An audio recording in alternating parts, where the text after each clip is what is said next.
Think about it. What did you feel during the hardest period of your life? Maybe you lost someone, maybe you were alone, maybe something shook you so deeply that you were never quite the same again. Now I'm going to ask you a question. What if an elephant can feel exactly the same thing? What if a dolphin locked in a tank can genuinely break down? What if going insane isn't something that only happens to humans? Most people laugh when they hear this. Animals can't go insane, they say. They don't have that kind of mind. But science says the opposite, and what it says is far more disturbing than you'd expect. Think about it this way. To go insane, you first need a mind, a sense of self, the capacity to remember the past, fear the future, and process pain. And for a long time, that's exactly what scientists said. Animals don't have that kind of mind. They operate on instinct alone. They may look like they're suffering, but it's just a reaction, not a feeling. It was a very comforting thought. Because if animals don't truly feel, we don't need to worry about what we do to them. But in 2012, a group of neuroscientists gathered at the University of Cambridge. After years of research, they signed a declaration. And they wrote this: the neurological substrates that produce consciousness are not unique to humans. In other words, the hardware that generates consciousness in your brain exists in their brains too.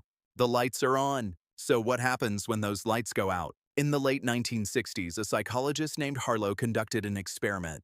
He separated baby monkeys from their mothers. He gave them food and water. They were kept warm. Physically, they were healthy. But they were alone.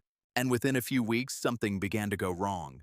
The monkeys started rocking themselves for hours without stopping, back and forth. They bit their own skin. They threw themselves against walls. They stopped responding to anything around them. Harlow called it despair. But what he was actually seeing was something far more familiar. It was depression, clinical, measurable depression, almost identical to what we see in humans.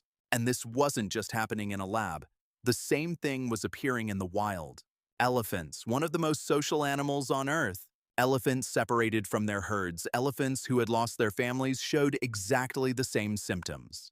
Withdrawing into isolation, refusing to eat or drink, standing completely still for days. In 2005, a study conducted in Kenya documented this. Young male elephants whose families had been killed by poachers showed abnormal aggression and social collapse years later. The researchers chose their words very carefully. PTSD, post-traumatic stress disorder, the very same thing we see in war veterans. An elephant can carry its trauma for years. It can't forget. It can't move on. Does that sound familiar? But depression and trauma are just the beginning. Because scientists went further, and what they found was far stranger. Animals raised in captivity, animals that had never seen the wild completely severed from their natural environments, began losing their grip on reality over time. This is called stereotypy, meaningless, repetitive behaviors, pacing back and forth for hours, performing the same movement over and over, rituals with no purpose whatsoever. Think about a dog. In the wild, it walks dozens of kilometers a day. It hunts, it explores, it survives. Now put it in a small cage. Within a few months, that dog begins pacing from one corner to the other. The exact same route, the exact same number of steps. Stop, turn around, again, hundreds of times. Veterinarians tried to fix it. They made the cage bigger. They added toys. They provided better food. The dog kept pacing, the same route, because that route had been carved into its brain. The physical space had changed, but the mental space had not. And this is the point where scientists were forced to confront a deeply uncomfortable question. If an animal's mind can be broken like this, if trauma, isolation, and meaninglessness can affect an animal's mind this profoundly, then that mind was far more complex than we ever admitted, and we chose to ignore it for a very long time. But perhaps the most striking example comes from dolphins. In 2014, a research center in Florida studied dolphins living in captivity, and they noticed something. Some of the dolphins had stopped swimming. They were just hovering motionless at the bottom of the tank, not eating, not interacting with the other dolphins. Veterinarians searched for a physical cause. No disease, no injury, no infection. But the dolphins were dying, slowly, with no physical explanation whatsoever. The researchers eventually arrived at a single phrase: learned helplessness, first described in 1967 by psychologist Martin Seligman. The concept says this: if a living being is exposed to situations it cannot escape for long enough, it will eventually stop trying, even when escape becomes possible.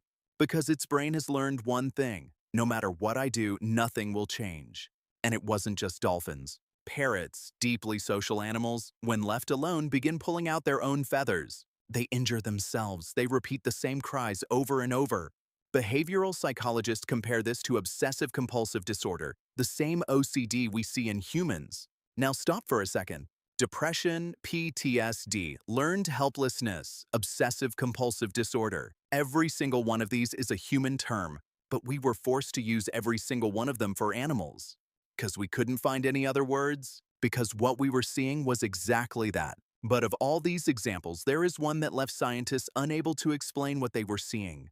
In 2016, a dolphin research team in the Indian Ocean observed a mother dolphin. Her calf had died, and the mother kept pushing the body with her nose. Not for an hour, not for a day, for 3 days. She watched her calf sink, she brought it back to the surface, she wouldn't let go. Researchers tried to find an explanation. Maybe an instinctive response, maybe just a mechanical behavior.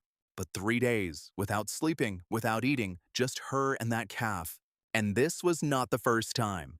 Orca whales, chimpanzees, elephants, all around the world, mothers of different species refuse to let go of their dead young. Science found a single word for it: grief. Now I want to ask you something. If an animal can grieve, if it can carry the weight of a loss, if it cannot learn to let go, what is inside that animal? And what were we doing all those years we looked away? Now take a step back. Depression, PTSD, learned helplessness, obsessive-compulsive behaviors, grief. We invented every single one of these words for humans, to describe the human mind.